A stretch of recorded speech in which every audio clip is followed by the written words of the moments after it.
everyone, welcome to this video about how to use the distributive property of exponents. So before we get started, I'm going to have you take a couple deep breaths because it's been scientifically proven that deep breathing can help your nervous system relax and unwind, and that has a lot of benefits for the way that you learn math, or really how you learn anything. But when you are in that relaxed place, it makes it a lot easier for information to sink into your brain. So take a couple deep breaths, give yourself a little bit of love, and then let's make this math easy.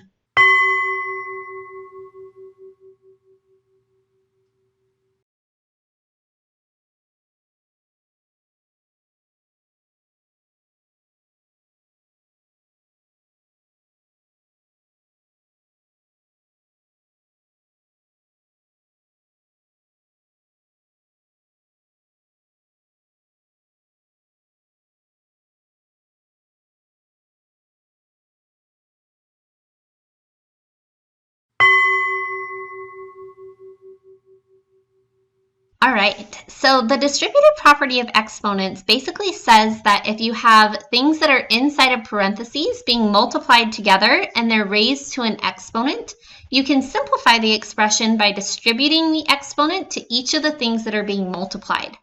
So in this example, if I have 2r raised to the third power, I can distribute that exponent to each of the factors inside of the parentheses. So 2 to the third power would equal 8. And r to the third power just equals r cubed. So I could simplify it like that.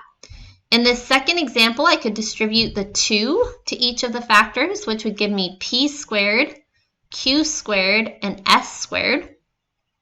And then I could take the 4 and distribute that to each of those factors. So 3 to the fourth power would be 81, I think. And then j squared to the fourth power would be j to the 8th power. And k to the fourth power would just be k to the fourth. If you're not sure where I got the 8, by the way, you can watch my video on the power rule of exponents because that will explain more about that. And this rule is actually called by lots of different names. I've seen math teachers that call it the multiplication rule. I've seen some people call it the, what did they call it? The product rule if you have the same exponent, I think was what they called it. But I like to call it the distributive property of exponents because it's very similar to the normal distributive property that you use with multiplication. And the reason why they're similar is because of how the order of operations is built. So when you first started learning about math, you learned about addition, and then repeated addition became multiplication, and you learned how to do multiplication. And then the next level of math was exponents, where repeated multiplication became exponents. So math kind of builds on itself in this pattern where repeated addition becomes multiplication, and then repeated multiplication becomes exponents. So the distributive properties show us how these different levels of math interact with each other. So the normal distributive property that most people call the distributive property is technically called the distributive property of multiplication over addition.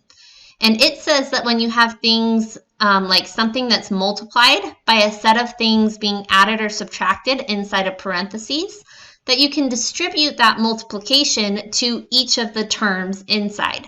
So you'd say, okay, 4 times 6x is 24x, 4 times negative 3 is negative 12, and 4 times positive 7y is positive 28y.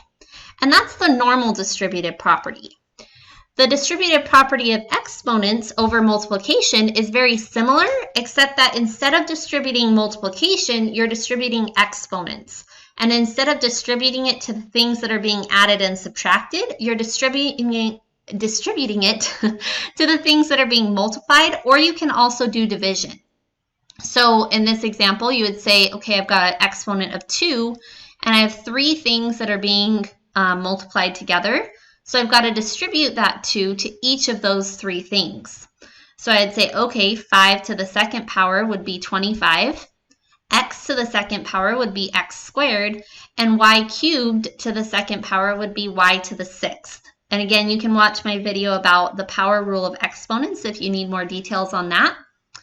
And the one thing to be aware of is that you should never, ever, ever distribute exponents over addition and subtraction, because the distributive properties only work with the levels of math that are right next to each other.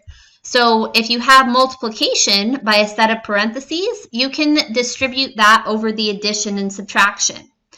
And if you have an exponent outside of parentheses, you can distribute that to multiplication and division, but you cannot skip a level and distribute exponents over addition and subtraction. It does not work to skip a level because the distributive properties only work with the levels that are right next to each other. So if you have a problem like this, you cannot simplify it to equal something like that. Instead, you would have to take this and follow the rules of multiplying polynomials, which is possible. There is a way to do that. It's just not through distributing. So if you want to, you can watch my video about that to see how that works. But it is possible to distribute exponents over division because multiplying and division are at the same level of math.